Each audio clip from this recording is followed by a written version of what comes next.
हरे राम राम राम हरे हरे, हरे कृष्ण हरे कृष्ण कृष्ण कृष्ण हरे कृष्ण कृष्ण कृष्ण हरे हरे, राम राम राम हरे हरे कृष्ण कृष्ण हरे राम राम राम हरे हरे, हरे कृष्ण कृष्ण कृष्ण हरे हरे.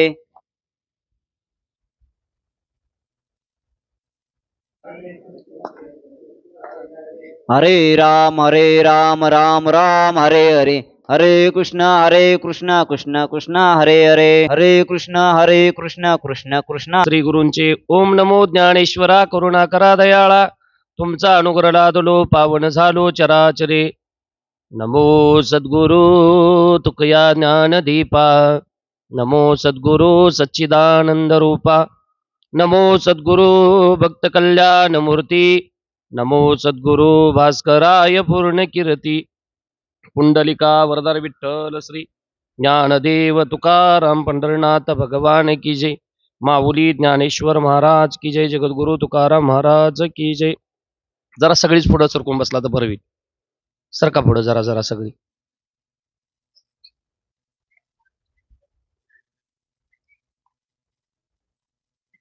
अखंड हरिणाम यज्ञातला आजचा 4था दिवस व 4थ्या दिवसाची प्रवचनची सेवा व कीर्तन रूपी सेवा माझ्यासारख्या पामराकडे आली. मी माझं प्रथमता परमभाग्य समजतो. मज पामरा काही थोरपण पायीची वाहन पायी बरी, तुम्ही आम्ही खेळीमिळी गदारोळी आनंदे. या नयने एक अर्धा पाऊण तास प्रवचन व 2 तासाची कीर्तनाची सेवा आपल्याला करायची आहे. गावामध्ये येण्याचा हा दुसरा योग आहे.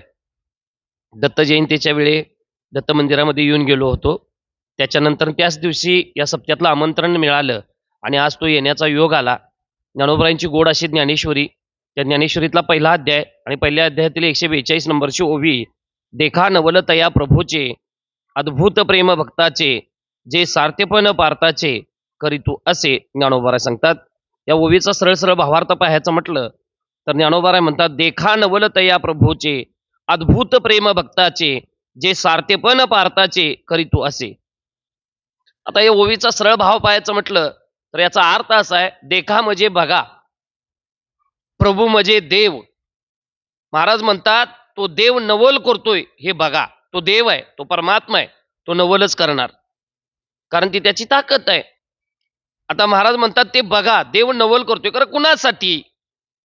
तर त्याचं उत्तर ज्ञानोबारांनी पुढे दिले की ज्या भक्ताचं अद्भुत प्रेम परमात्म्यावरती आहे अशा भक्तासाठी देव नवल करतो. महाराज आता असा मुद्दा एक असा आहे की नवल म्हणजे काय हे कळलं पाहिजे.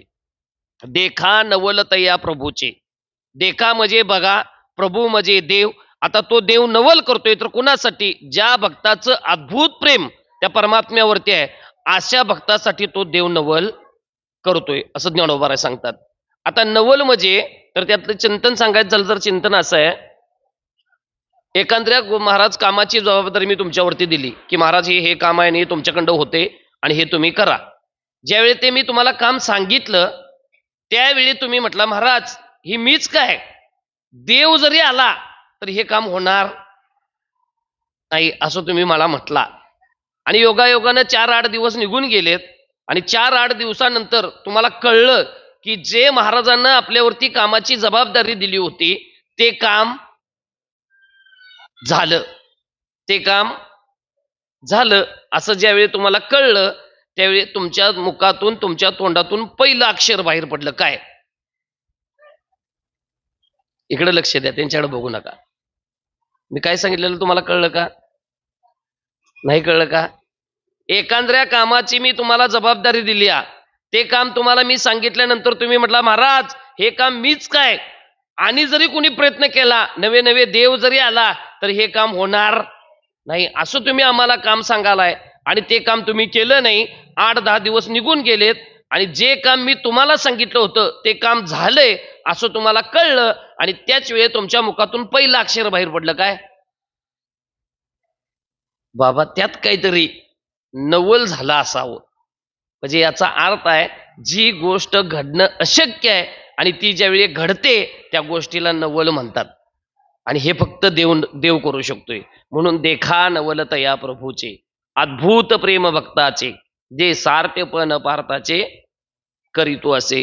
ज्ञानोबाराय म्हणतात तो देव नुसता नवल करत नाही मग त्या भक्तासाठी, तर ज्ञानोबाराय म्हणतात त्या भक्तासाठी तो जगाचा मालक सारथी होतो. सारथी, आता सारथी कुणाला म्हणायचं? जी रथावरती घोडी हाकायला असतात त्याला काय म्हणतात? सारथी म्हणतात. जगाचा मालक कर्तुम अन्यथा कर्तुम असणारा परमात्मा अर्जुनाच्या रथावरती सारथी होता महाराज. घोडी हाकायला होता, नुसता घोडी हाकत नव्हता, घोडी धुवायचं देखील काम परमात्म्याकडे होतं. का? कारण तेवढं प्रेम होतं कोणाचं? पांडवांचं देवावरती. आणि म्हणून देवानं त्यांच्यासाठी नवल केले. देखा नवल तया प्रभूचे अद्भुत प्रेम भक्ताचे, जे सार्थेपण पार्थाचे करीतू असे ज्ञानोबारा सांगतात. तो परमात्मा नुसतं मग नवल करत नाही, तर त्याच्यासाठी तो सारथी होतो. सारथी म्हणजे सोप्या भाषेमध्ये ड्रायव्हर, अजून सोप्या भाषेमध्ये पाहिजे असेल तर गडी. त्या भक्ताच्या घरचा तो काय होतो? गडी होतो. असे भक्ताची घरी काम न सांगता करी. जर त्या भक्ताचं अद्भुत प्रेम परमात्म्यावरती असेल तर तो परमात्मा नवल करतो. महाराज तुकोबारा एके ठिकाणी म्हणतात, नवल केवडे केवडे न कळे कानोबाचे कोडे. त्याचं कोडं कोणाला सुटायचं नाही, कारण तो देव आहे. म्हणून देखा नवल तया प्रभूचे अद्भुत प्रेम भक्ताचे, जे सार्थेपण पार्थाचे करीतू असे. अशी देवाची आता 26,000 नवल आहेत. किती? आता 26,000 नवल जर तुम्हाला सांगायचं म्हटलं तर ते अर्धा पाऊण तासात सांगून होतील काय? प्रश्न आहे महाराज. होणार नाहीत. तरी बी 1-2 नवल पाहायचं म्हटलं तर आपल्याकडला वेळ ही देखील संपणार आहे. आणि अजून तुम्ही म्हणाल महाराज अजून सांगा, तर महाराज अशी 1 नवं, 2 नवं, 3 नवं, जोपर्यंत आयुष्य आहे तोपर्यंत देवाची नवल सांगायची म्हटलं तर आयुष्य संपून जाईल. देवाची नवल संपायची नाही द महाराज. महाराज म्हणतात तो देव नवल करतोय. ज्या भक्ताचं अद्भुत प्रेम परमात्म्यावरती आहे अशा भक्तासाठी तो देव नवल करतोय. आता इथं शंका अशी आहे की आम्ही भक्ती करत नाही का? आम्ही देवाची भक्ती करतो महाराज, मात्र आमच्यासाठी अजून त्यानं कधी नवल केलं नाही का? तर त्याचं चिंतन असं आहे, आमची भक्ती कुठंतरी कमी पडते. आमची भक्ती देवाला आवडली नाही आवडली हे कधी अजून आम्ही बघितलंच नाही. तुकोबाराय म्हणतात हीच थोर भक्ती आवडती देवा, संकल्पावी माया संसाराची, ठेविले अनंते तैसेची राहावे, आणि चित्ती असू द्यावे समाधान. महाराज म्हणतात भक्त ऐसे जाना जे देही उदास, आणि गेले आशापास निवारोनी. असा जो भक्त आहे अशा भक्तासाठी देव नवल करतो महाराज. आम्हाला भक्त अजून म्हणजे भक्ताची व्याख्या देखील कळलेली नाही. भक्त म्हणायचं कुणाला हो? बोला लवकर, कोणाला म्हणायचं भक्त? बरं मला अजून सोपं सांगा, आम्ही भक्त का भकत? आम्ही भक्त का भकत? आम्ही भक्त कठीणच आहे, मात्र भकत नक्कीच आहे. भक्त त्याला म्हणायचं जो देवापासून विभक्त नाही तो भक्त. देवळापासून नवं मी म्हटलं, जो देवापासून विभक्त नाही तो भक्त महाराज. आणि अशा भक्तासाठी देव नवल करतो. आणि म्हणून आपल्याला भक्त व्हावं लागेल. कोणता भक्त? त्यामध्ये अर्थार्थी, जिज्ञासू आणि ज्ञानी. जो ज्ञानी भक्त आहे असा जर आपण भक्त म्हटलो तर महाराज म्हणतात तो परमात्मा तुमच्यासाठी नवल करेल. मग नवल करण्यासाठी जी भक्ती देवाला आवडते ती भक्ती आपण केली पाहिजे. मग कलियुगामध्ये त्याला कोणती भक्ती आवडते हो? बोला की. कलियुगामध्ये त्याला दुसरी कोणती भक्ती आवडत नाही, एकच भक्ती आवडती. थाईचं बैसोनी करा एक चित्त, आणि आवडी अनंत अळवावा. त्या परमात्म्याचं केलेलं नाम चिंतन परमात्म्याला आता आवडतं. कारण आवडे देवासी तोय का प्रकार, आणि नामाचा उच्चार रात्रंदिन. या कलियुगामध्ये सगळ्यात सोपी भक्ती जर कोणती असेल तर ती नामचिंतनाची भक्ती आहे, आणि ती देवाला आवडते. आणि अशी भक्ती असेल तर देव त्या भक्तासाठी नवल करतो. त्याच्यासाठी मी तुम्हाला कृष्ण परमात्म्याच्या जीवनातले एक उदाहरण सांगतो. देव कसं भक्तासाठी नवल करतोय म्हणजे तुम्हाला लगेच कळेल. त्याच्या अगोदर तुम्ही मला एका प्रश्नाचं फक्त उत्तर द्यायचं आहे. पुढं जाणं सोपं का मागं जाणं सोपं? मी उठून जावा म्हटला असा तर आता हा असा उठून जायला तयार आहे. माझी काय अडचण? मग बोला की. मी काय एकट्यानं खंडित घेतलंय वय? हा, माझा स्वभाव आहे महाराज बोलत बोलत चिंतन करणे. त्याचं चिंतन असं आहे, वक्ता आणि श्रोता जोपर्यंत एक रूप होत नाही तोपर्यंत वक्त्याचं चिंतन श्रोत्याला कळत. मी का टाइमपास म्हणून तुमच्या गावाला आलेलो नाही. मग का तुमच्यावर कर्ज बिर्ज आहे काय? मला नावं द्या, मी एकटा फेडतो जाताना. खरं टेन्शन आल्यासारखं काय बसू नका. बिंदास बोला. येत असलं तरी बोला, येत नसलं तरी अगा बोला की. येत असलं तरी बोला आणि येत नसलं तरी बोला. मी बोलायसाठी चालू आहे, मी सरळ करायसाठी चालू आहे. त्यामुळे तुम्ही टेन्शन घ्यायचं नाही, बिंदास बोलायचं. तुम्ही आम्ही खेळीमिळी गदारुळी आनंद एवढ्यासाठीच मी प्रमाण दिलतो तुम्हाला. कारण खेळीमिळीत केलेलं प्रवचन तुम्हाला ते पचनी पडतं. नाहीतर मी 1 तास जरी महाराज इथं कितीही जरी सांगितलं तर मग महाराज म्हणतात ते कुणी बोलवले आलं, ते काय एकटंच बडबडालतं, काय सांगाल तर तेच. वा, मला तसं करून जायचं नाही. म्हणून पाया पडून विनंती आहे की माझ्या संग संवाद करा तुम्ही. त्याचं चिंतन असं आहे, पुढं जाणं सोपं का मागं जाणं सोपं? मागं जाणं बाबा, मागं जाणं अवघड आणि मागं जाणं सोपं असं तुमचं मत असेल तर आज किती तारीख आहे? 5. उद्या कलच्या 4 तारखेकडे जावा बघ्या. मला 6 तारखेकडे जाता येईल, मात्र आता 4 तारखेकडे जाणं कठीण आहे. आता असं कित्येक जन्म घेतलं सा तर कलची 4 तारीख येणं कठीण आहे आता. म्हणजे मागं जाणं अवघड आहे, पुढं जाणं सोपं आहे. आता मला तुम्हाला देवाचं यातनं नवल सांगायचं आहे. पुढं जाणं सोपं आहे, मागं जाणं कठीण आहे. मग कठीण असून देखील देव नवल कसं करतोय याच्यातलं चिंतन मला तुम्हाला फक्त सांगायचं आहे. एकदा बळीराम दादाच्या बागेमध्ये एका वानरानं उडी घेतली. वानर गेलं बागेमध्ये. आता फळांची बाग होती ती. पोटभर त्यानं फळं खाली. कुणी? त्या वानरानं. पोटभर फळं खाली की वानर ग बसत. अगा बोला की. पोटभर फळं खाली की वानर ग बसत. म्हणून महाप्रसादात बी वानर अशीच करतात.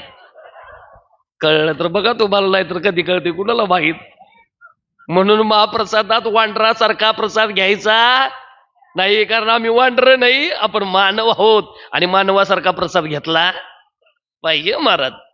आता त्यानं महाराज पोटभर फळं खाल्ली आणि वानराचा स्वभाव आहे पोट भरलं की ते ग बसत नाही, ते उड्या मारतं आणि नासधूस करायला चालू करतं. म्हणून काही शेतकरी मंडळी शेताकडे नासधूस व्हायला लागली, वानरं आली की फटकडे घेऊन जातात बघा. आता काय कराय?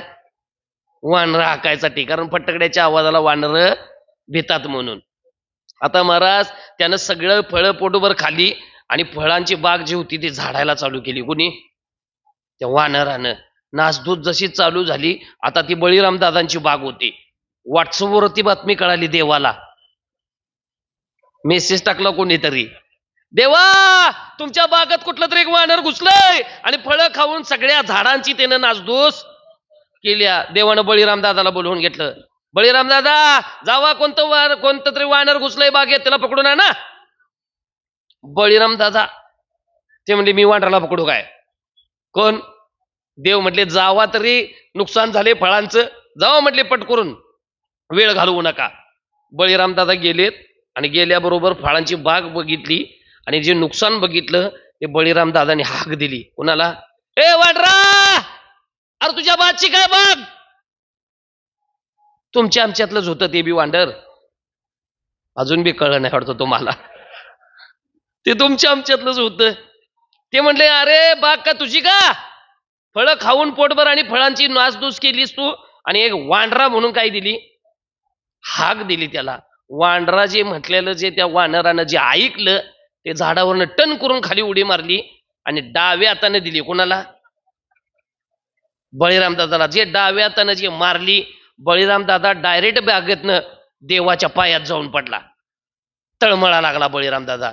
आणि बळीराम दादा म्हणला, देवा ते का साधं सुद्धा वानर दिसत नाही, नशीब माझं म्हटला, माझी टायमिंग चांगली की त्यानं डाव्या हाताने मारली. या त्यानं जर उजव्या हाताने मारली असती मी तुझ्या पायाकडे आलो नसतो म्हटला, डायरेक्ट वर गाठ घ्यायला आलो असतो. कळते ना माझं बोलणं तुम्हाला? त्यामुळे माझी टायमिंग चांगली आहे म्हटला, त्यानं डाव्या हाताने मारल्या. माझ्याकडं काय त्या वानराला पकडायचं जमणार नाही.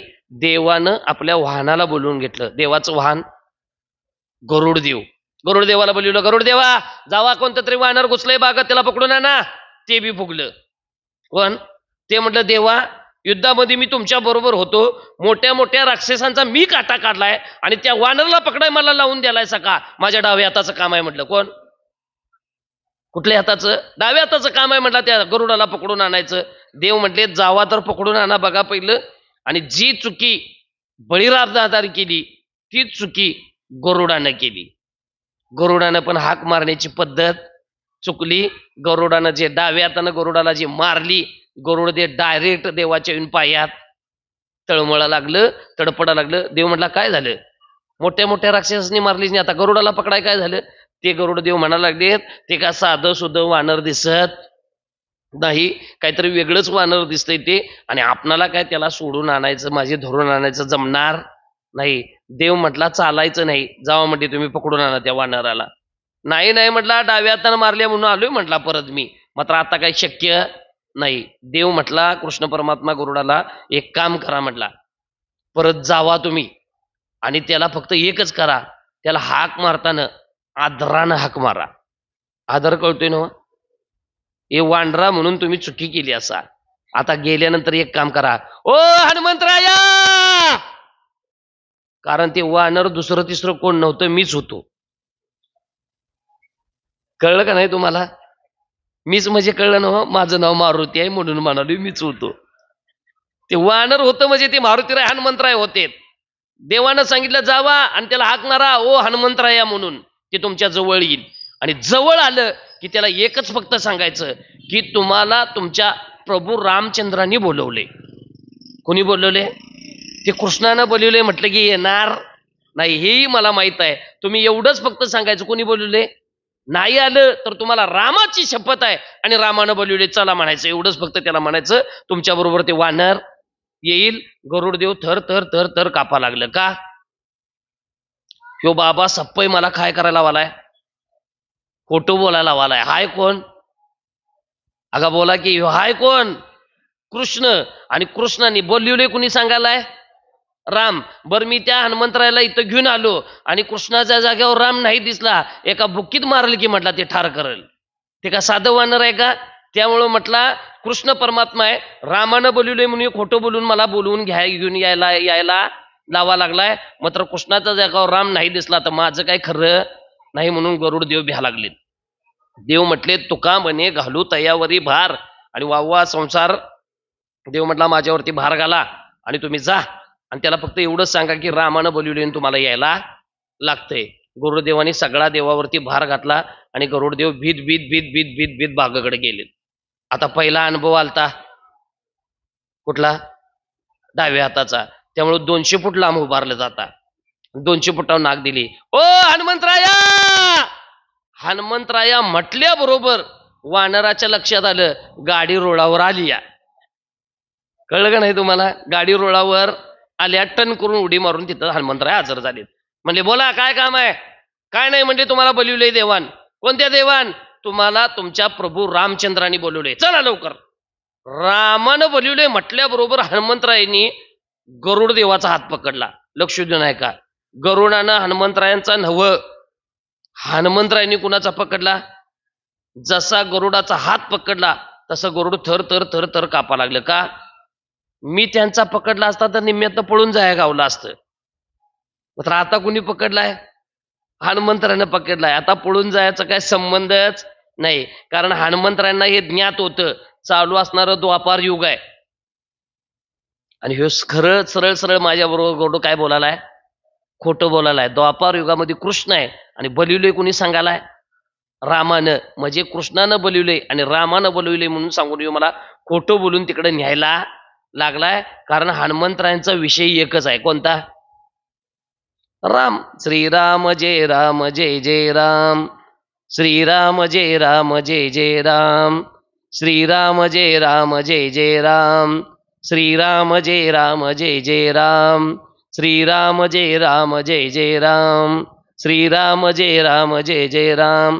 तुमच्या आईची तुम्हाला शपथ आहे, तुम्ही कोणी म्हणू नका. हे मला एकट्यालाच खंडित दिले पोरा सकट, त्यामुळे तुम्ही कुणी म्हणायचं नाही. मग मी घरला गेल्यावर म्हणतासा का काय? मी मुद्दाम एवढं लांबडं म्हटलं कारण माझ्या संग तुम्ही कोणतरी म्हणचिला म्हणून. मात्र कोणी म्हटलं नाही. आणि हेच परमार्थामधलं दुर्भाग्य आहे की महाराजानं सांगितल्याशिवाय तुमचं तोंड उघडत नाही म्हणतात अजून बी. पडा पाय आता यांच्या. आता त्याचं चिंतन आहे की महाराज हनुमंतरायांचा विषय म्हणजे राम, आणि रामानं बोलवलंय म्हटल्याबरोबर हनुमंतरायांनी गरुडाचा हात पकडला आणि गरुड देव आणि हनुमंतराय चालत चालत देवाकडे निघालेत.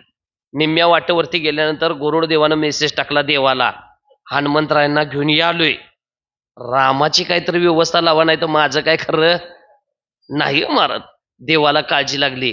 गरुड देवानं जर मी माझ्या जागेवर राम जर नाही हनुमंतरायांना दिसला तर गरुड काय जगत नाही.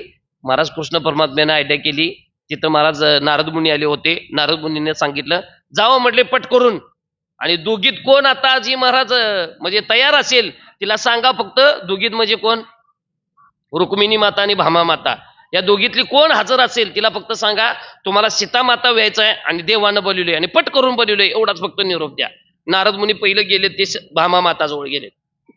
भामा मातेला सांगितलं देवानं तुम्हाला बोलवले, तुम्हाला सीता माता व्हायचं आहे, चला लवकर. आता सीता माता जगाची मालकीण व्हायचं आहे म्हटल्यावर भामा माता नटली महाराज. ती म्हटली आता आपल्याला सीता माता व्हायचा योग आलाय. महाराज सरळ कपाटाजवळ गेली, कपाट उघडलं, ही साडी नेसू का ती साडी नेसू का ती साडी नेसू का ती साडी नेसू, हे नारद मुनींनी बघितलं. आणि नारद मुनी मनातल्या मनात म्हटलं आता गरुड मेलं. का? अरे ती देवाची बायको, काय एक दोन साडी असतील? आमचीची तर 3 कपाट भरल्यात, माझीची.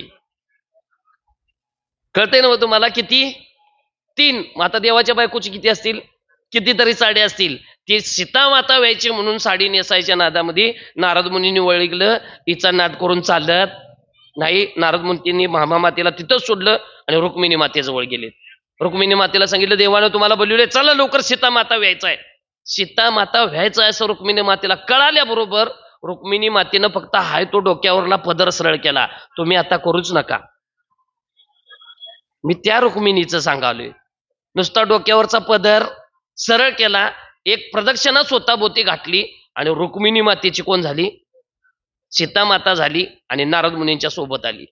जगाचा मालक कृष्ण परमात्मा राम झाला, रुक्मिणी माता सीता झाल्या, बळीराम दादा लक्ष्मण झाले आणि 3 जण उभारलेत वाट बघत.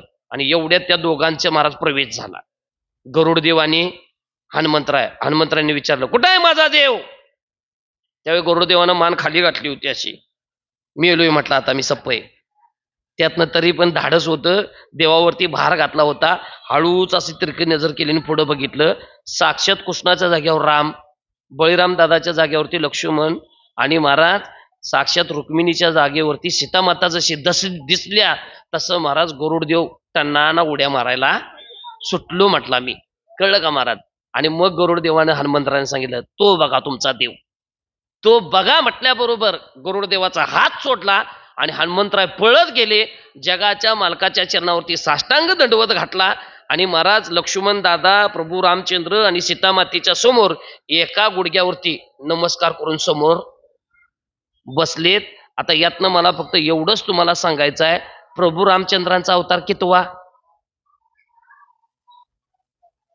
आई शपथ, अरे उत्सवच त्या निमित्त करायला की तुम्ही.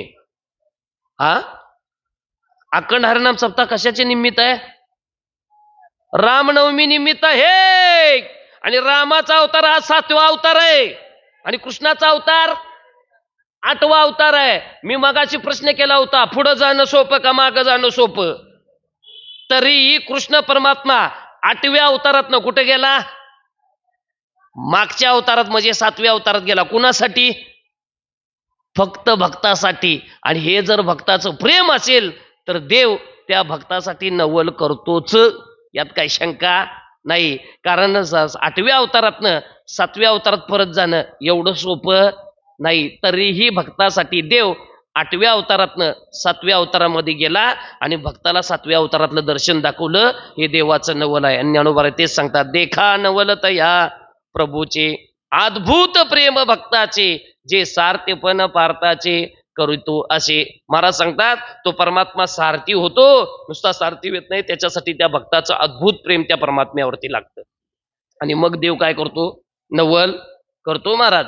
आणि देव त्याच भक्तासाठी नवल करतो. ज्या भक्ताचं देवावरती अद्भुत प्रेम असेल त्या भक्तासाठी देव नवल करतो. नुसता नवल नाही तर त्या भक्तासाठी तो परमात्मा सारथी होतो. त्या भक्तासाठी तो परमात्मा गडी व्हायला देखील माग बघत नाही महाराज. हेच तर देवाचं काय नवल आहे. फक्त भक्तानं त्या परमात्म्यावरती कसं प्रेम करायला पाहिजे, अद्भुत प्रेम भक्ती त्याची केली पाहिजे. म्हणून तू म्हणे हे मीची करी, माझी भजनी प्रेम धरी, आणि सर्वत्र नमस्कारी मज ऐका ते. म्हणून नाथबाबा देखील एके ठिकाणी म्हणतात, भक्ती प्रेमाविन ज्ञान नको देवा, अभिमान नित्य नभा तया माझे,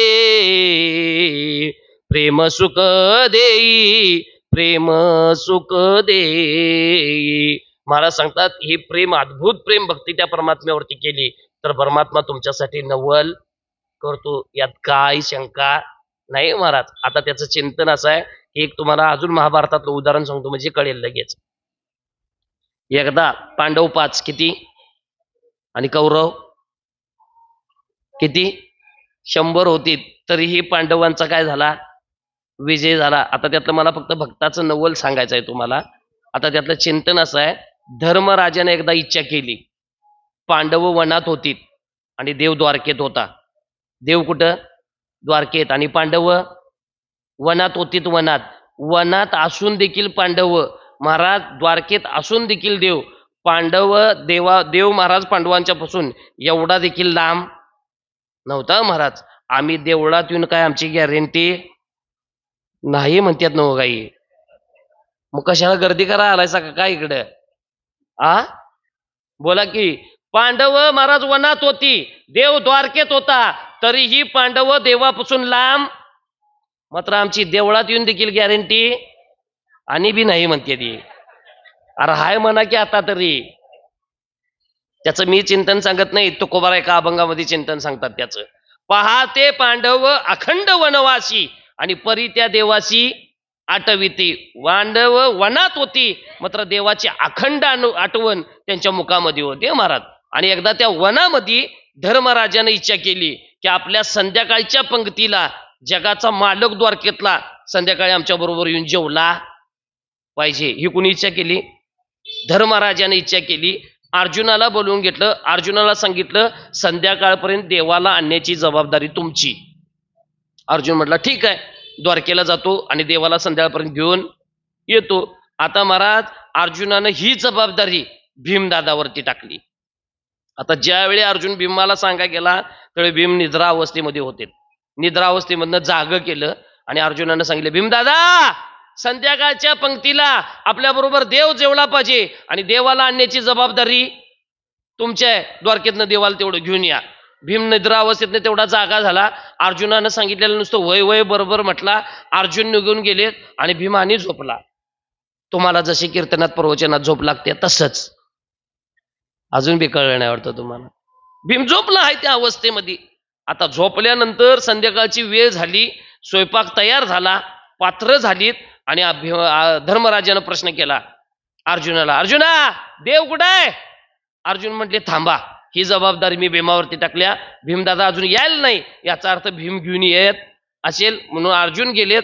अर्जुनानं पाहिलं तर भीम झोपला होता. झोपेतनं जाग केलं, भीमदादा काय केलं हे? देव जेवायला पंगत पडली आता आणि देव जेवायला पाहिजे. धर्मराजाची इच्छा आहे की देवानं येऊन जेवलं पाहिजे संध्याकाळच्या पंक्तीला. आता देव द्वारकेत, आपण वनात आहे, देवाला आणणारा कसं? भीम कड करून जागा झाला. भीमाला काहीच कळलं ना. आता भीमानं सांगितलं होतं की मी देवाला आणीन म्हणून, मात्र आता देव पंगत पडल्या, एवढ्या कमी वेळेत देव येईल काय? देव द्वारकेत, ही वनात, मग एवढ्या कमी वेळेत देव येईल का द्वारकेतनं जेवायला? नाही. हेच तर नवल आहे त्याचं. नाही कसं तर त्याचं चिंतन असं आहे, हे भीमाला माहित होतं देवाला कमी वेळेत कसं बोलवायचं ते. भीमानं गदा उशाला ठेवलेली उचलली, महाराज खांद्यावरती मारली आणि अर्जुनाला सांगितलं फक्त 2 मिनिटं द्या बास. 2 मिनिटात द्वारकेतला? ते म्हटले तुम्हाला नाही कळायचं, ते आम्हाला माहित आहे. म्हटलं फक्त 2 मिनिटं द्या, 2 मिनिटात देवाला बोलवून घेतो. भीमानं महाराज ती गदा उचलली. त्यावेळी अर्जुन म्हटला, अरे भीम दादा युद्ध खेळायचं नाही, देवाला आणायचं आहे, गदा काय काम आहे ते तुला नाही कळायचं. म्हटलं थांबा तुम्ही जरा तसंच. आणि त्या गदेला अशी उभा केली साष्टांग नमस्कार केला भीमानं, एक प्रदक्षिणा घातली आणि त्या गदेला भीमदादानं विनंती केली, ज्यावेळी मी तुम्हाला आकाशात भिरकवीन त्यावेळी ज्या दिशेनं तुम्ही जाल वर त्या दिशेनंच दुप्पट वेगानं खाली यायचं आणि दुसरीकडे कुठं पडायचं, आलं की खाली पहिलं माझ्या डोक्यात पडायचं. कुणाला सांगितलं? गदेला सांगितलं. नमस्कार केला, विनंती केली आणि महाराज त्या गदेला ताकदीनं भीमदादानं वर भिरकवली. आता विज्ञान असं सांगते, जी वस्तू तुम्ही तुमच्या ताकदीनं जी वर फेकाल ती दुप्पट वेगानं त्याच्या खाली येत असते महाराज. आता ज्या वेगानं गदा वर गेली त्याच्या दुप्पट वेगानं ती गदा खाली येत होती. जशी गदेला खाली येतेली पाहिली आणि भीमानं खाली मान घातली आणि एकच काम केलं. काय? श्रीकृष्ण गोविंद हरे मुरारी. पडलाय फरक पडलाय, 100% पडलाय. का अडचण नाही महाराज. खाली मान घातली आणि जगाच्या मालकाचं नामचिंतन चालू केलं. जसं नामस्मरण चालू झालं गदा sir sir sir sir sir sir sir sir खाली येत होती. ती भीमदादाच्या डोक्यात पडणार एवढ्यात कोणीतरी तिला वर पकडलेली न महाराज ती पकडली जशी गदा तसं भीमदादाला लगेच कळलं आपलं काम झालंय. ज्या अर्थी गदा डोक्यात पडाय नाही त्या अर्थी आपलं काम झाले. भीमदादानी वर मान केली, बघतात तर साक्षात जगाचा मालकच गदाधराय होता. गदा त्या परमात्म्याच्या हातातली काढून घेतली, जगाच्या मालकाच्या हाताला हात धरला आणि सरळ पंगत बसली होती. तिथं भीमदादा गेलेत आणि धर्मराजाला सांगितलं, ह्यो तुमचा देव घ्या, काय पोटभर जेवायचं ते जेवा. आता हे नवल कुणासाठी केलं? शक्य होतं का? नव्हतं. तरीही महाराज भक्तांनी ते करून दाखवलं, कारण तेवढं पांडवांचं देवावरती प्रेम होतं. त्याचं चिंतन असं आहे की महाराज अर्जुनाच्या अंगावरचा रोमांच म्हणजे केस, कृष्ण कृष्ण कृष्ण कृष्ण कृष्ण कृष्ण आणि इसर पडला बघा. कृष्ण कृष्ण कृष्ण अर्जुनाचा रोमांच म्हणत होता. कळतंय का? अर्जुनाच्या अंगावरला जर रोमांच कृष्ण कृष्ण म्हणत असेल तर आमचा रोमांच राहू दे. एवढं जरी तुम्हाला आज प्रवचनात कळलं तरी बास आहे. निदान जे मुख आम्हाला दिले, जे तोंड दिले ते परमात्म्याचं नाम चिंतन करण्यासाठी दिले. इंद्रिय हात पाय कान डोळे मुख बोला या वचन, तेने तू जोडसी नारायण नाशे जीवपण भव रोग. महाराज सांगतात ही इंद्रिय सगळी त्यानं त्याच्या भजनासाठी दिलेत, मात्र आपण त्याचा वापर त्याच्यासाठी करत नाही म्हणतात ना बघा. अरे इंद्रिय सगळी त्यानं त्याच्या भजनासाठी दिले. देवे दिला देह भजना, देहच त्यानं त्याच्या भजनासाठी दिलाय. मग आम्ही त्याच्यासाठी तो वापरत आणि म्हणून त्यानं आमच्यासाठी अजून कधी नवल केलं. ज्या दिवशी हा देह फक्त त्याच्यासाठी तुम्ही द्याल त्या दिवशी जगाच्या मालकाला तुमचं नवल करा यावंच लागेल. देह जावो अथवा राहो आणि पांडुरंगी दृढ ही अवस्था ज्या दिवशी तुमची होईल त्या दिवशी जगाच्या मालकाला नवल करण्यात यावंच लागेल. पांडुरंग ध्यानी, पांडुरंग मनी आणि जागृती स्वप्नी पांडुरंग, या ज्या दिवशी ही तुमची अवस्था होईल त्या दिवशी जगाच्या मालकाला तुमच्यासाठी नवल करा यावंच लागेल. महाराज ध्यानामध्ये पांडुरंग, मनामध्ये पांडुरंग, जागा असताना पांडुरंग आणि झोपल्यावर देखील पांडुरंगच येणार, यात काही शंका नाही. महाराज आमच्या ध्यानात बी त्यो नाही, मनाचा तरी काय पत्ताच नाही. कळते का? महाराज जागा असताना दिसत नाही आणि झोपल्यावर विचित्र स्वप्न पडल्याशिवाय राहीत वा. कारण आम्हाला आतापर्यंत एकही चांगलं कधी स्वप्न पडलं नाही म्हणतात बघा. हे अजून कसं पडेल? जे ध्यानात आहे, जे मनात आहे ते स्वप्नात उतरते. महाराज स्वप्न असलं काय दुसरं कुठलं पडत नाही. जे तुम्ही महाराज दिवसभर तुमच्या अवतीभोवती घडत असतं किंवा जे तुमच्या मनानं तुमच्या ते महाराज ध्यानानं जे केलेलं असतं ध्यान, त्याचंच प्रतिबिंब तुम्हाला रात्री झोपल्यानंतर उमटतं. मग ध्यानामध्ये तो असेल, मनामध्ये तो असेल तर स्वप्नात तो येणार नाही का? नक्कीच येईल महाराज. मग तो तुमचं काम करेल आणि तुमच्यासाठी नवल देखील करेल. देखा नवलत या प्रभूचे अद्भुत प्रेम भक्ताचे आणि जे सार्थेपण पार्थाचे करीतू, असे महाराज सांगतात. पांडवांच्यासाठी देवानं नवल केलं त्याचं कारण आहे, कारण पांडवांचं तेवढं परमात्म्यावरती काय होतं? प्रेम होतं महाराज. म्हणून अद्भुत प्रेम भक्ताचे हे फार महत्वाचं आहे. म्हणून महाराज म्हणतात देखा नवलत या प्रभूचे अद्भुत प्रेम भक्ताचे जे सारतेपण पारताचे करी तू असे महाराज सांगतात. त्याच्यासाठी त्याची तशी भक्ती करावी लागेल. जाणे भक्तीचा जिव्हाळा आणि तोची दैवाचा पुतळा आणि कुणो हे माझे म्हणा आणि हो का पंडित शहाणा महाराज सांगतात ती भक्ती जाणून घ्या. करता त्याच्यासाठी चिंतन असं आहे भक्ती सोपी का अवघड हो. ए भक्ती सोपी का अवघड कोण म्हणतंय असं म्हणशीला. भक्ती ते नव्हे सोळावरची पोळी. सोळावरची पोळी आहे, गोड आहे, पुरणपोळी आहे, खाया जाचीला मरचीला सोळावा आहे. आणि भक्ती सोपी असं तुमचं जर मत असेल तर तुकोबारांसारखी भक्ती कोणीच केली नाही का केली या. कोणीही तुकोबारांसारखा महात्मा झाला संत सोडले तर कोणच नाही महाराज जीवामध्ये. त्याचं चिंतन असं आहे तुकोबारांसारखी भक्ती जर कोणी केली नसेल तेच तुकोबाराय हनुमंतरायांच्या समोर जातात आणि हनुमंतरायांना विचारतात काय भक्तीच्या त्या वाटा आणि मज दावाव्या सुबदा. ज्या आरती हनुमंतरायांना तुकोबाराय भक्तीची वाट विचारतात त्या अर्थी भक्ती सोपी नाही हे मात्र नक्की आहे महाराज. त्याच्यासाठी ज्ञानोबारा देखील 9व्या अध्यायात सांगतात तरी जड जोडून वाईला निग ये भक्तीची या वाटे लाग जिया पावसे व्यंग निजदाम माझे. मग त्या निजदामापर्यंत पोचायसाठी अद्भुत प्रेम भक्ती त्याच्यावरती करावी लागेल महाराज सांगतात. मग देव तुमच्यासाठी नक्कीच काय करेल नवल करेल. नुसतं नवल नव्ह न सांगता तुमची कामे देखील तो करेल. देखा नवलत या प्रभूचे अद्भुत प्रेम भक्ताचे जे सारतेपण पारताचे करी तू असे तो परमात्मा तुमच्या त्या भक्तासाठी नवल करतो महाराज सांगतात. त्याच्यासाठी अद्भुत प्रेम भक्ती त्या परमात्म्यावरती करावी लागेल. आता त्याची 2 उदाहरण देतो आणि सेवेला पूर्णविराम देतो. ऐका. शांती ब्रह्मनाथ बाबा पैठण निवासी जगाचा मालक 36 वर्ष श्रीखंड्याच्या रूपामध्ये नाथबाबांच्या घरामध्ये पाणी ओढायला होता. माहित आहे का ही गोष्ट तुम्हाला. किती वर्ष 36 वर्ष नाथबाबा श्रीखंड्याच्या रूपामध्ये महाराज नाथबाबांच्या घरामध्ये पाणी ओढायचं काम करत होता. नुसतं पाणी ओढत नव्हता, पाणी आणायचं काम त्याच्याकडेच. नाथबाबा सकाळी ब्रह्ममुहूर्तावरती 8ला उठायचे. अरे तुम्हाला 7ला झोप लागली का काय. मला जागा करायला लागते तुम्हाला. वरचे तुम्ही झोपलायचा का जागा आहे बघायला लागतंय. ब्रह्ममुहूर्तावरती नाथबाबा उठायचे. कितीला कोणतरी हाय बाबा जाग. 4ला उठायचे. 4ला आणि 4ला उठले आंघोळ झाली रे झाली की देवपूजेला जायचे. आता तुम्ही देवपूजा करत नाही म्हणतात.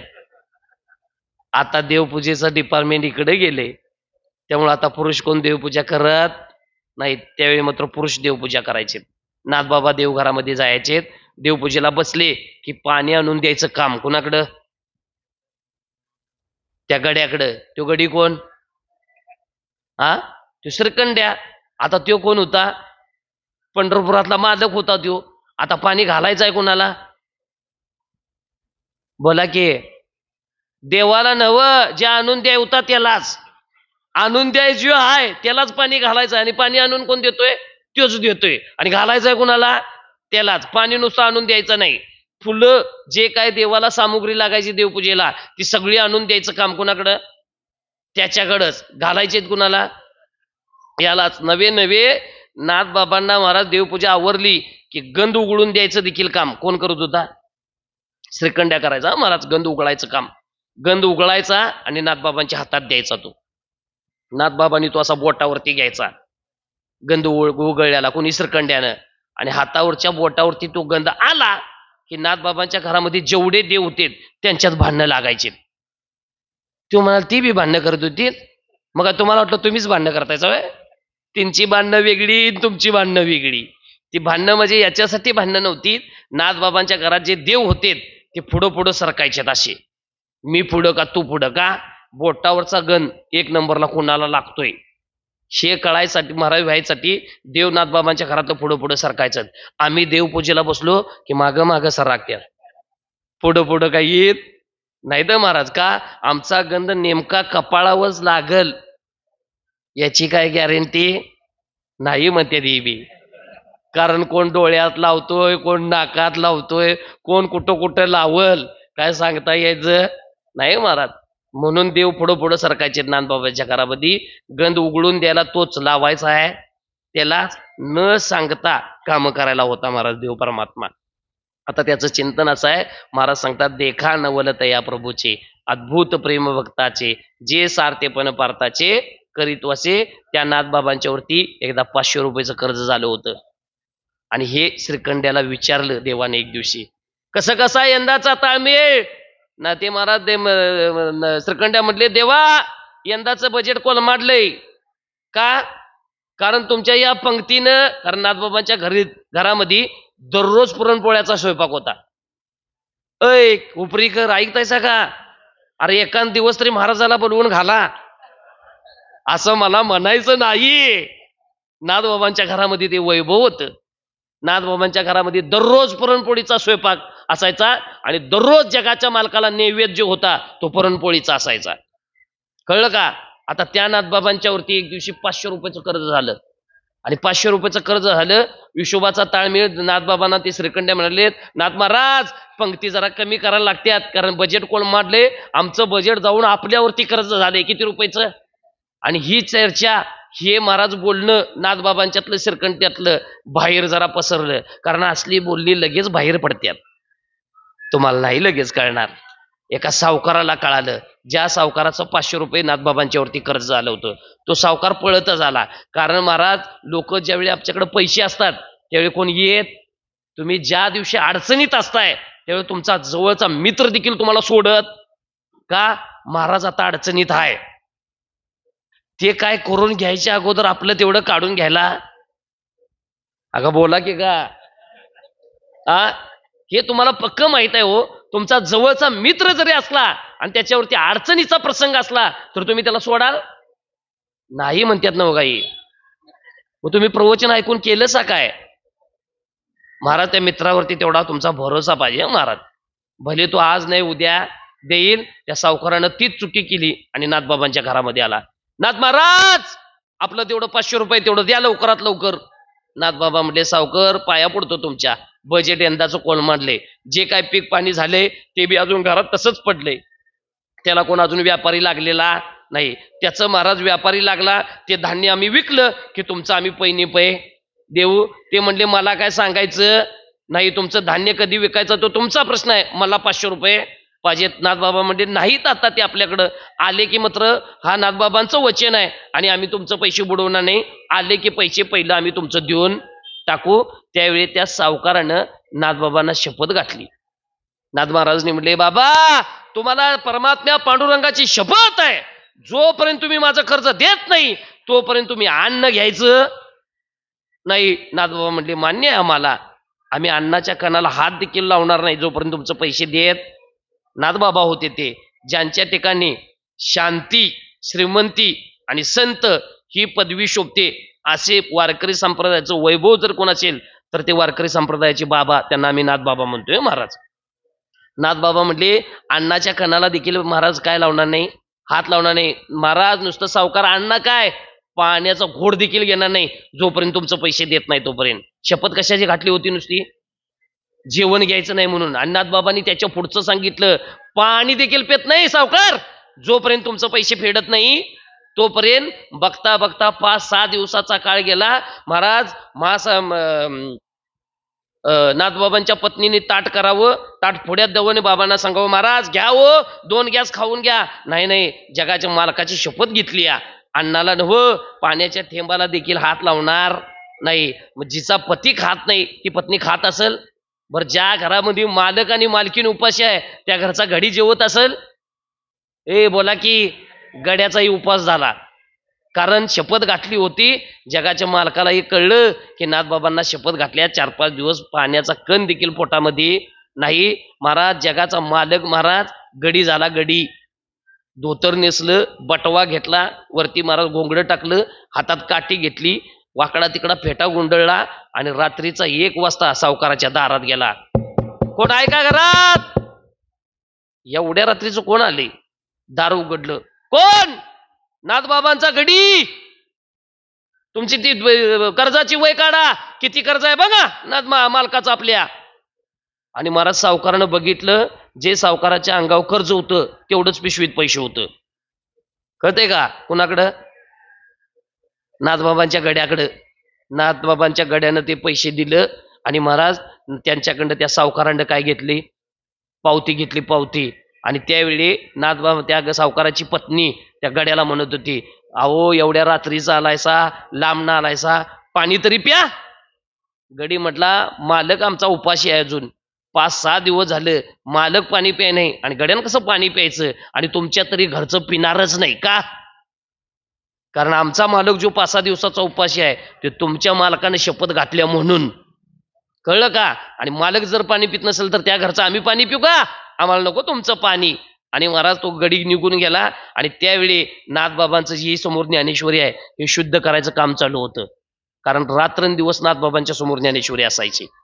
आणि म्हणून कमीत कमी तुम्हाला हुपरीकरांना पाया पडून माझी विनंती आहे, 77 दिवस वाचा. ए हुपरीकर, माझं लक्ष देऊन ऐकताय ना तुम्ही? किती दिवस? 77 दिवस. 77 दिवस वाचलीसा तर वाचाल. अजून बी कळलं नाही वाटतं तुम्हाला? ज्ञानेश्वरी वाचाल तर वाचाल, अन्यथा नाही. मर खरं काय नाही. महाराज सांगतात, भाव धरून या वाचे ज्ञानेश्वरी आणि कृपा करी हरी तयावरी. वाचावी ज्ञानेश्वरी, डोळा पाहावी पंढरी. ज्ञान होय अज्ञानाशी आणि ऐसा वर या टिकेसी. म्हणून नामदेवराय देखील सांगतात, नामा म्हणे ग्रंथ श्रेष्ठ ज्ञानेश्वरी आणि एक तरी ओवी वाचावी. अरे झोपलासा का काय? वाचावी का अनुभवावी? मग आम्ही अनुभवल्या का वाचल्या?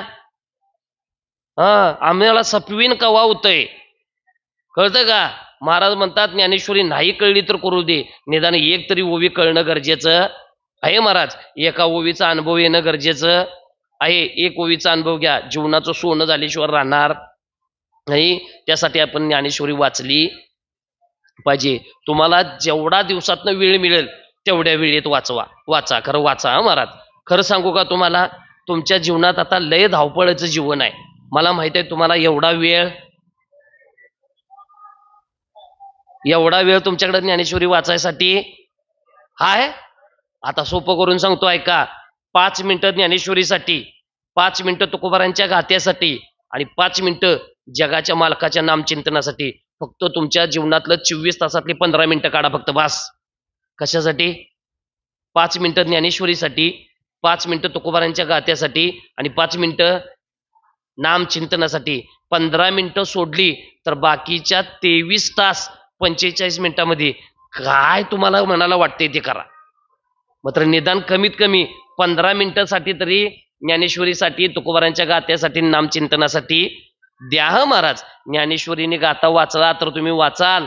आणि आता भयंकर परिस्थिती आता या कलियुगामध्ये.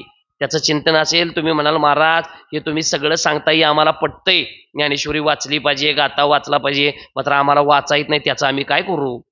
खरं सांगू का तुम्हाला, ज्ञानोबारांची ज्ञानेश्वरी भाव धरून वाचली, तुकोबारांचा गाता भाव धरून जर तुम्ही वाचला आणि दररोज नुसता नित्यनेमानं ज्ञानेश्वरीवरती नुसतं पानावरती असं बोट फिरवलंसा, तुकोबारांच्या गात्याच्या अंबगावरती नुसतं असं जर बोट फिरवलंसा, मरेपर्यंत ज्ञानोबार आहे तुकोबार आहे तुमचं बोट सोडायचं नाहीत. ही ज्ञानेश्वरीची गात्याची ताकद आहे. कळतं का? ज्ञानोबारांच्या ज्ञानेश्वरीनी गात्याची हीच ताकद आहे. मरेपर्यंत ती तुमचं बोट सोडायची नाहीत. फक्त नित्यनेमानं ज्ञानेश्वरीनी गाता वाचा. आता त्याचं चिंतन असं आहे, नाथबाबांचं हे महाराज शुद्धीकरण करण्याचं काम चालू होतं. त्या ज्ञानेश्वरीमध्ये ती पावती ठेवली, त्या सावकाराखंड घेतली आणि जगाचा मालक निघून गेला. ज्यावेळी सकाळी उघडून महाराज ती ज्ञानेश्वरी झाकलेली अशी पाहिली, त्यातच ती पावती होती. सकाळचा सूर्योदय झाला आणि तिकडे सावकाराची मालकीन देवपूजायला बसली. आता दररोज जी सावकाराची महाराज मालकीन देवपूजाला बसत, त्यात विठ्ठलाची मूर्ती होती सावकाराच्या घरामध्ये. ती विठ्ठलाची मूर्ती दररोज सावकाराच्या पत्नीबरोबर हास्य करायची, म्हणजे हसायची ती. आणि ज्या दिवशी मालक पैसे भागवून गेला त्या दिवशी मात्र ती मूर्ती हसत नव्हती, पाठ फिरवून उभारलेली. त्यावेळी सावकाराच्या पत्नीला कळलं की काहीतरी आपलं चुकलंय आणि सावकाराला सांगितलं, ज्यांच्या घरामध्ये आपण पुरणपोळ्या खात होतो, ज्यांचा अनंत उपकार आपल्यावरती आहेत, त्यांना तुम्ही शपथ घातल्या, तिने अन्नाचा कण पाण्याचा थेंब देखील घेतला नाही. जावा आता पळत आणि त्या नाथबाबांची काय मागा, क्षमा मागा म्हणून सांगितलं आणि सावकार नाथबाबांच्या घरी गेला. श्री संतांची माता चरणावरी साष्टांग करी दंडवत घातला. नाथ महाराजांना म्हटला, चुकलं माझं तुम्हाला शपथ घालून. शपथ सुटल्या, आता तुम्ही पाणी प्यायला आणि जेवायला काय अडचण नाही का, कारण तुमचा गडी आलता आणि गड्यानं माझं कर्ज. नाथबाबा म्हटला, माझा गडी कर्ज भागवून गेला कधी, रात्री आलता 1 वाजता. त्यावेळी नाथबाबांना कळलं, गडी दुसरा तिसरा कोणच नसून कोण होता, जगाचा मालक होता. आणि जगाचा मालक त्यावेळी त्या सावकारानं सांगितलं, हे माझं बोलणं तुम्हाला पटत नसेल तर तुमचा गडी माझ्याकडं पोचपावती घेऊन आलाय. त्यावेळी ती ज्ञानेश्वरी पोचपावती गावली, ज्या गड्यानं आणली होती सावकाराकडं. त्यावेळी नाथबाबा ढसा ढसा ढसा रडायला लागलेत. हे नाथबाबांसाठी जगाच्या मालकानं केलेलं नवल आहे, कारण तेवढं प्रेम होतं नाथबाबांचं देवावरती. म्हणून देखा नवलत या प्रभूचे अद्भुत प्रेम भक्ताचे, जे सार्थेपण पार्थाचे करीतू असे. अशी जर भक्ती आम्ही परमात्म्यावरती केली तर देव आमच्यासाठी नक्कीच नवल करेल. नवल नव्हे, महाराज म्हणतात तुमच्यासाठी तो गडी देखील होईल, यात काही शंका नाही. त्याचं चिंतन पाहिजे झालं तर अर्जुनाच्या रथावरती कोण होतो, सारथी हा काय, कोण होतं, घोडी हा काय. घोडी हाकाय नव, घोड्याचा रथ, ती घोडी धुवायला देखील परमात्मा होता, घोडी हाकायला देखील परमात्मा होता. 18 दिवसाचा युद्धाचा प्रसंग, युद्धाच्या प्रसंगामध्ये ते रथावरती रथ सज्ज करायचा. कृष्ण परमात्म्यानं घोड्यांच्या लगाम हातात धरून थांबायचं, मालक नंतर यायचा. मालक कोण, अर्जुन. हात द्यायचा देवानं, हात देऊन रथामध्ये त्या अर्जुनाला वर घ्यायचं. अर्जुन मागं थांबायचा, युद्धभूमीवरती रथ जायचा. युद्ध संपलं, कारण युद्धाचा नियम होता, सूर्योदय झाला की चालू आणि सूर्य मावळला की बंद, असा युद्धाचा नियम होता. त्यावेळेचं युद्धाचं 3 नियम होतं. त्यातला पहिला नियम, सूर्य उगवला की चालू, सूर्य मावळला की बंद. दुसरा नियम, समोरच्या शत्रूच्या हातामध्ये अस्त्रशस्त्र असेल तरच त्याच्यावरती वार करायचा, रिकामं दिसलं म्हणून उगाच डोसकं फोडायचं नाही महाराज. हा नियम नव्हता त्यावेळेच्या काळामध्ये, त्यावेळेचे लय नियम होते कडक महाराज. आता त्याचं चिंतन असं आहे की युद्धाचा 18 दिवसाचा प्रसंग, जगाचा मालकाला हात देऊन मालक घ्यायचा वर अर्जुनाला, रथभूमीवरती युद्धभूमीवरती तो रथ जायचा. युद्ध झालं की प्रतीच्या प्रवासानं रथ यायचा, पहिला देव खाली उतरायचा आणि मग अर्जुनाला हात देऊन खाली. 17 दिवस चालू होतं असं. 18वा दिवस उजडला, अर्जुनाचा रथ सज्ज केला देवानं. अर्जुन महाराज अर्जुनाला हात देऊन वरती घेतलं, युद्धभूमीवरती रथ गेला, युद्ध चालू झालं आणि 18व्या दिवशी पांडवांच्या पदरामध्ये विजय प्राप्त झाला. महाराज रणभूमीवर, त्या युद्धभूमीवरती रथ परत आला आणि देव परत आल्या वेळी अर्जुनाला सांगितलं, अर्जुना उतरा खाली. अर्जुन म्हटला, देवा मिळू तर चालेल, मात्र नियम ओढणार नाही का. 17 दिवस आधी तू खाली उतरत होतास आणि हात देऊन खाली घेत होतास, मग आज काय झालं, आज तर विजय झालाय, आज पहिला खाली उतरणी मला हात देऊन खाली घे. कोण म्हणते, अर्जुन म्हणते. देव म्हटला, आज असं करून चालत, आज नियमात बदल करावा लागेल, अर्जुना खाली उतर. अर्जुन काही केल्यास ऐकना. अर्जुन, देवानं महाराज पुढल्या घोड्याच्या लगाम होत्या त्या पुढे टाकून दिल्या, पुढल्या सीटवरनं मागल्या सीटवर गेला. अर्जुनाला कंबरत हात घातला आणि उचलून खाली फेकला. कुणी, देवानं. अर्जुनाला रथावनं खाली टाकला आणि जगाच्या मालकानेही रथावरनं खाली उडी मारली. जशी उडी मारली तशी एका सेकंदात माग रथ धडधड धडधड धडधड पेटा लागला. पेटत्याला अर्जुनानं जसा पाहिला, अर्जुन म्हटला, बरं झालं टाकलंय ते, मिळलो असतो ना म्हटला यात. कळतंय का. आता हे परमात्म्यानं अर्जुनासाठी केलेलं काय होतं, नवल होतं. देखा नवलत या प्रभूचे अद्भुत प्रेम भक्ताचे, जे सार्थेपण पार्थाचे करीतो असे. तुमच्या आता सगळ्यांच्या डोक्यामध्ये एक प्रश्न असेल की रथ पेटलाच कसा. तुम्ही कुठं डोकं लावचिला ते सांगता यायचं नाही. महाराजाला कुठं अडचणीत आणायचं हे तुम्हाला पक्क माहिती आहे महाराज, हाय का नाही. रथ पेटला कशाने, 18 दिवसात रथ पेटला नाही, मग आज कसा काय पेटला म्हणा की. त्याचं उत्तर सांगतो मी, थांबतो आता ऐका. त्याचं चिंतन असं आहे, अर्जुनाच्या रथावरती पुढं कोण होता, देव होता. देव जगाचा मालक होता, अर्जुन माग होता आणि अर्जुनाच्या पुढं देव होता. येणारं समोरचं जे बाण होतं ते का मारुती महाराजाचं नव्हतं. पराक्रमी युद्ध होते पुढं देखील कौरवांच्या बाजून, प्रत्येक बाणामध्ये शक्ती होती. ते महाराज अर्जुनाच्या दिशेनं तो बाण आला की तो देवापर्यंत यायचा, मात्र ती शक्ती जागृत व्हायची नाही का. अर्जुनाच्या पुढे जगाचा मालक होता, म्हणून देव उभा मागे पुढे आणि उगवी कोडे संकट. महाराज त्याचं चिंतन असं आहे, देव पुढं असल्या कारणानं ती शक्ती जागृत व्हायची नाही. 18व्या दिवशी अर्जुनाच्या समोरचा देव बाजूला गेला आणि ती सगळी शक्ती जी साठलेली होती तिनं महाराज ती प्रज्वलित झाली आणि त्याचं कारण रथ पेटायला लागला. हे त्याचं काय होतं, उत्तर होतं. आता त्यातलं चिंतन असं आहे, हे अर्जुनासाठी पांडवांसाठी जगाच्या मालकानं केलेलं नवन आहे. कारण पांडवांच्या अर्जुनाच्या रथावरती सारथी म्हणून काम केलंय ते परमात्म्यानं केले. ज्ञानोबा तेच सांगण्याचा या ओवीतनं प्रयत्न करतात. देखा नवलतया प्रभूचे अद्भुत प्रेम भक्ताचे आणि जे सारथीपण पार्थाचे करीतो. असे झालेली सेवा तुम्ही सर्व श्रोती मायबाप तुमच्या सर्वांच्या चरणावरती अर्पण करतो. बोलण्याच्या योगामध्ये काय चुकीचं गेलं असेल तर परत करा. नक्कीच सुधारण्याचा प्रयत्न करतो. करावी तशी केली कटकट वाकुडी का नीट देव जाणे साळुके मंजुळ बोलता शिवानी सकवता धनी वेगळाची तुका म्हणे देवा हीच माझी बोळी सेवा. क्षमा करा अपराध महाराज तुम्ही सिद्ध या न्यायाने केलेली सेवा तुमच्या सर्वांच्या चरणावरती अर्पण करतो. 10-15 मिनिटाची मध्ये विश्रांती असेल आणि लगेच 10-15 मिनिटांमध्ये कीर्तनाची सेवा चालू होणार आहे. तरी सगळ्यांनी या कीर्तन सेवेचा लाभ घ्यायचा आहे. पुंडलिका वरदारी विठ्ठल श्री ज्ञानदेव तुकाराम पंढरीनाथ भगवान की जय. माऊली ज्ञानेश्वर महाराज की जय. जगद्गुरु तुकाराम महाराज की जय.